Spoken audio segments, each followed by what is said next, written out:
kita modal 10 juta habis, modal 30 juta habis, 10 juta habis, 30 juta habis gitu kan. Dan itu ada yang habis 3 bulan, ada yang habis sebulan. Dan akhirnya kita waktu itu ada titik terendah lah gitu ya, sampai kita benar-benar ketika puasa kita menjelang pas hari lebarannya, saya sampai lupa gitu itu tuh hari lebaran karena masih kerja gitu waktu itu.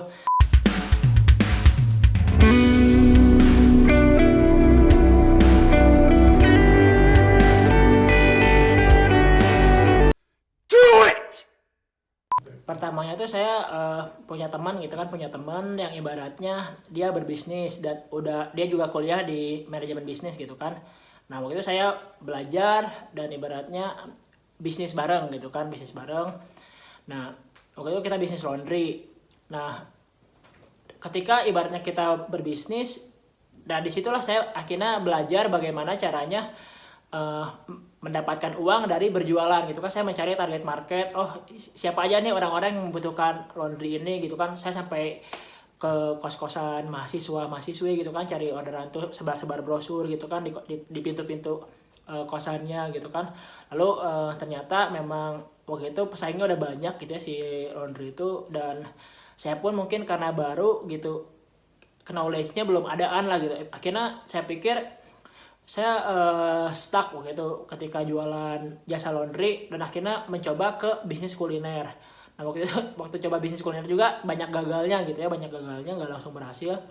Dan kita sampai ibaratnya modal modal pinjam gitu ya, ada kita pinjam ke bank, ada kita juga gadein BPKB kendaraan yang kita punya gitu kan. Itu nominalnya lumayan lah gitu ya, sampai ibaratnya waktu itu kita modal 10 juta habis, modal 30 juta habis, 10 juta habis, 30 juta habis gitu kan. Dan itu ada yang habis 3 bulan, ada yang habis sebulan.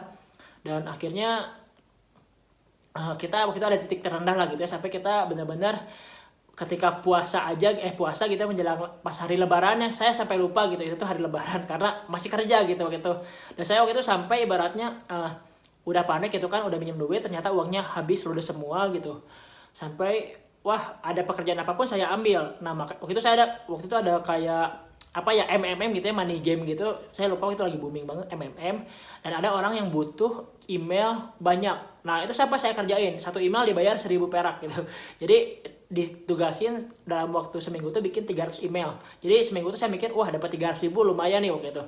Saya benar-benar wah bikin email itu cek ya, ibaratnya angkat telepon, masukin kartu, ketik, wah itu capek banget sih, capek. Itu pengalaman menurut saya yang apa ya, yang lumayan ya. Ketika saya bisnis kuliner, saya sering belanja ke pasar subuh gitu kan, itu juga lumayan melelahkan gitu ya, belanja subuh gitu kan. Siap-siap terus pulang tengah malam jam 12, tidur coba bentar 4 jam, udah gitu belanja lagi. Nah udah bisnis kuliner bangkrut, lalu saya bisnis ibaratnya jasa bikin email dapat 300.000. Nah waktu itu untuk bayar hutang, ibaratnya saya apa aja dikerjain itu, jadi kurir gitu kan. Saya jadi kurir waktu itu. Saya adik saya tuh kerja gitu kan, adik saya kerja dan dia tuh emang nggak bisa ibaratnya naik motor, makanya waktu itu dia minta antar saya dan bilang, ya udah deh saya gaji ibaratnya 500.000 sebulan. 500.000 sebulan aja ngekuririn saya kejar gitu. Jadi saya mikir, wah dapat 1.200.000 nih dari bikin email, dapat 500.000 nih dari ngekuririn. Terus saya cari apa lagi, wah bener-bener sampai kurus banget, sehari tidur cuma 4 jam gitu kan. Wah ya mungkin sih saya pernah ada di titik waktu itu ngerasa, wah saya udah milih jalan ini kok ternyata malah gini ya, malah banyak utang gitu.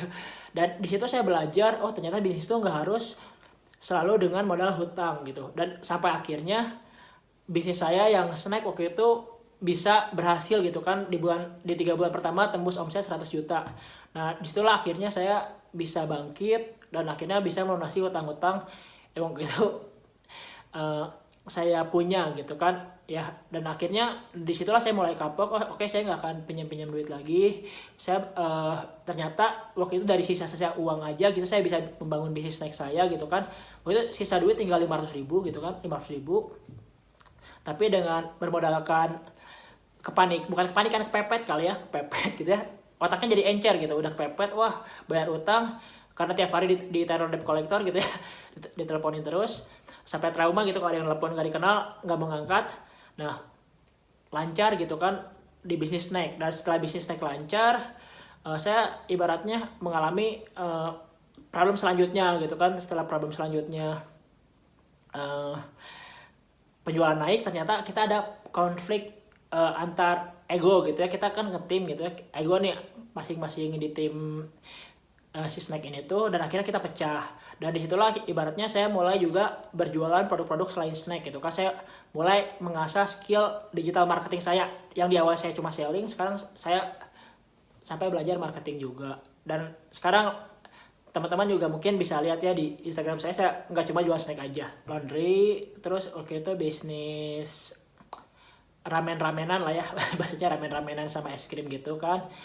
Nah udah gitu kita bisnis gorengan juga, gorengan tadinya mau bikin franchise gorengan gitu ya, idenya tuh mau bikin franchise gorengan gitu kan, karena udah ada franchise kebab. Nah tapi gorengan belum ada franchise yang pakai merek, waktu itu niatnya kayak gitu, itu ide teman saya sih ya maksudnya, tapi emang nggak jalan gitu kan. Lalu kita bisnis ayam juga, ayam jeletot ya, ayam pedas gitu lah ya, dan itu juga ibaratnya gagal juga.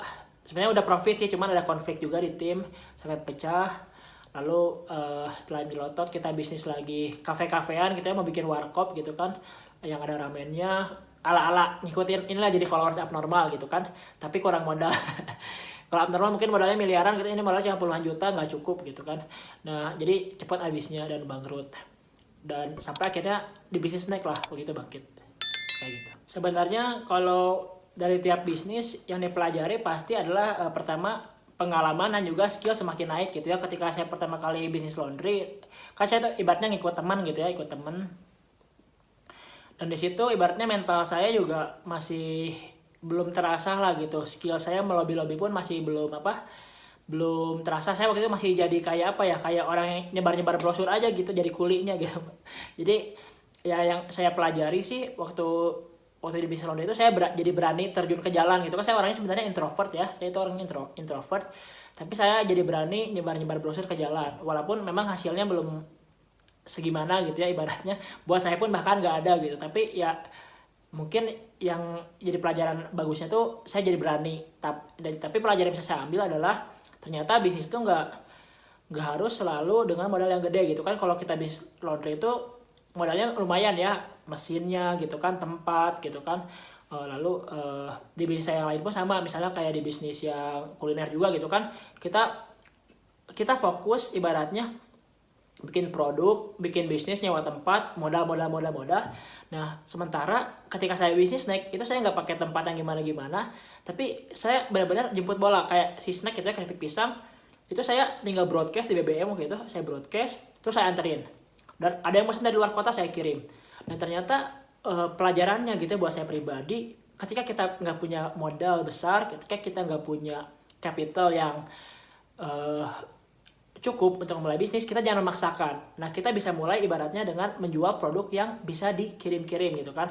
Nah kalau nggak ada modal juga buat ibaratnya bikin brand sendiri, sekarang ada peluang jadi kayak reseller, dropshipper. Dan saya pun pernah terakhir gitu ya, setelah bisnis snack saya bisnis casing, saya jadi resellernya orang gitu ya.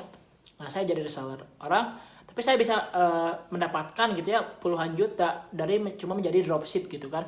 Nah jadi buat Tiara sekarang, kalau sekarang gitu ya cuma ngajar 10 sampai 30 juta gitu ya, ibaratnya nggak perlu modal gede-gede sih gitu ya. Kita bisa mulai dari jualan. Tapi gini, kalau saya pribadi gitu ya, kalau kita modalnya tipis, keuntungan jangan langsung dipakai buat pribadi gitu kan. Misalnya sekarang dapat untung gitu ya, baru dapat untung langsung beli bakso gitu kan, baru dapat untung langsung jalan-jalan, traktir pacar, traktir teman. Nah jangan, misalnya ada keuntungan putar lagi minimal ya 80% lah. 20%-nya boleh dipakai buat biaya hidup, 80%-nya kita putar terus sampai nanti bisnisnya udah agak lumayan. Nah baru ibaratnya kita boleh beli barang yang mungkin kita mau gitu, ada reward buat kita boleh. Tapi di awal kalau kita nggak punya modal ya kita kumpulin dulu modalnya dari putaran profit yang kita dapatkan dari berjualan. Nah kebanyakan orang yang gagal, saya pun mengalaminya gitu ya, ketika dapat duit dikit gitu kan, wah bawaannya tuh udah kayak orang paling tajir di muka bumi ini gitu kan. Wah itu dapat ibaratnya omset, dapetin omset 10 juta aja kayaknya udah sebuah mukjizat gitu ya waktu itu ya.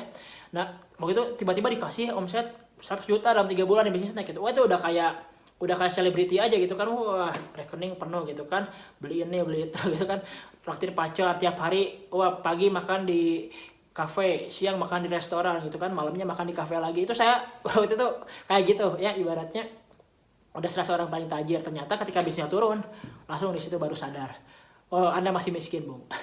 Jadi jangan ibaratnya merasa paling tajir kalau ibaratnya baru omsetnya naik dikit gitu ya. Kumpulin, putar terus ya. Itu penyakit pengusaha pemula itu merasa tajir gitu, padahal masih miskin. Ya kita yang baru mulai itu kita masih miskin gitu ternyata. Kita sudah merasa tajir beli ini beli itu, padahal itu maksain gitu. Ya betul, saya mulai dari titik miskin lah gitu, karena emang benar-benar apa ya, ketika punya uang tuh kayaknya norak gitu. Tapi ya wajar lah ya, namanya kita nggak punya duit tiba-tiba punya duit ya norak gitu. Norak tuh ya wajar sih, cuma kalau udah ada yang ngasih tahu gitu ya tapi tetap dilakuin ya itu bego. Kayak gitu sih. Kalau dibandingin sama Bill Gates ya masih miskin gitu. Kalau misalnya ketemu Bill Gates, apa sih lu miskin? Bacot lo. Itu dia tuh masih miskin sekarang. Ya